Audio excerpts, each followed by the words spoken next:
Hi, అందరూ ఎలా ఉన్నారండి? నేను మీ అరవింద్ని. ఈరోజు ఒక జనరల్ టాపిక్కేనండి. నాకు అనిపించింది, నా ఒపీనియన్ మీతో షేర్ చేసుకుందాం అనిపించింది. సో అందుకే వీడియో చేస్తున్నాను. ఏం లేదండి, మన ఈ ప్రపంచంలో మొత్తం పాపులేషన్ ఒక 6 నుంచి 700 కోట్ల మంది ఉంటాం కదండి.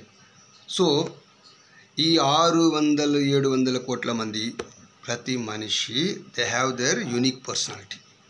అంటే ఒకరితో ఒకరికి పోలిక లేదు. ఇది జగమెరిగిన సత్యం అండి.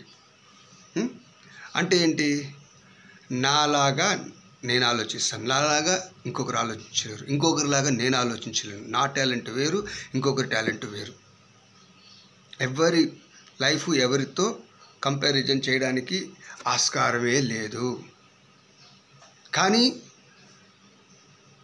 మనం చేసే తప్పేంటో తెలుసా? ఎప్పుడు నిన్ను ఇంకొకరితో పోల్చుకుంటావు. వాళ్ళలాగా నేను ఎందుకు సక్సెస్ అవ్వలేదు, వాళ్ళలాగా నేను ఎందుకు చదవట్లేదు, వాళ్ళలాగా నేను ఎందుకు జాబ్ కొట్టలేదు, అమ్మాయిలాగా నేను ఎందుకు అందంగా లేను, అమ్మాయిలాగా నేను ఎందుకు హైట్గా లేను, ఆ అమ్మాయిలాగా నేను ఎందుకు చదవట్లేదు. ఎలా అవుతుందండి? మీరు ఈ ప్రపంచంలోనే, ఈ యూనివర్స్లోనే మీరు యూనిక్ అయినప్పుడు మీకు ఇంకొకరితో పోలికేంటి కదా. సో పేరెంట్స్ కూడా అంతేనండి.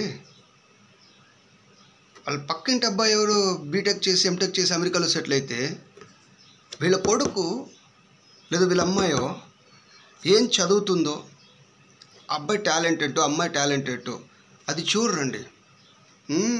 పక్కింటోడు అమెరికాలో సెటిల్ అయ్యాడుగా, నువ్వు కూడా వెళ్ళిపో, బీటెక్ చెయ్యి, ఎంటెక్ చెయ్యి, అమెరికాకి వెళ్ళు. అరే వాడు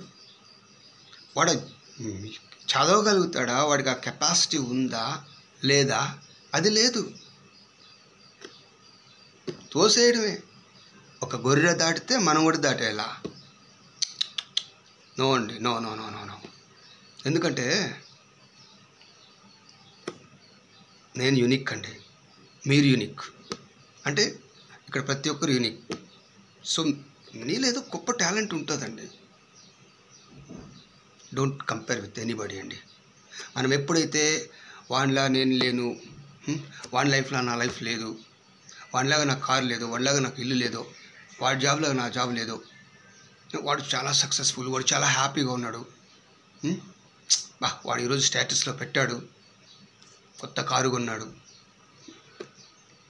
ఎవరు కొనరండి, ఎవరు కొనేది వాళ్ళు కొంటారు. నీకుండేది నీకుంటుంది, ఇంకొకరికి ఉండేది ఇంకొకరికి ఉంటుంది. మనము ఎప్పుడైతే మనల్ని మనం ఇంకొకరితో కంపేర్ చేసుకోవడం ఆపేస్తామో ఆ రోజు మనం లైఫ్లో సక్సెస్. ఆపనంత వరకు మీరు ఎక్కడ ఏమి చేసినా మీరు ఫెయిల్యూరే. ఇది నా ఒపీనియన్ అండి.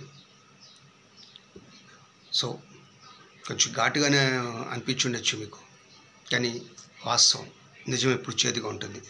సో చెప్పాలనిపించింది, చెప్పేసా. Thank you.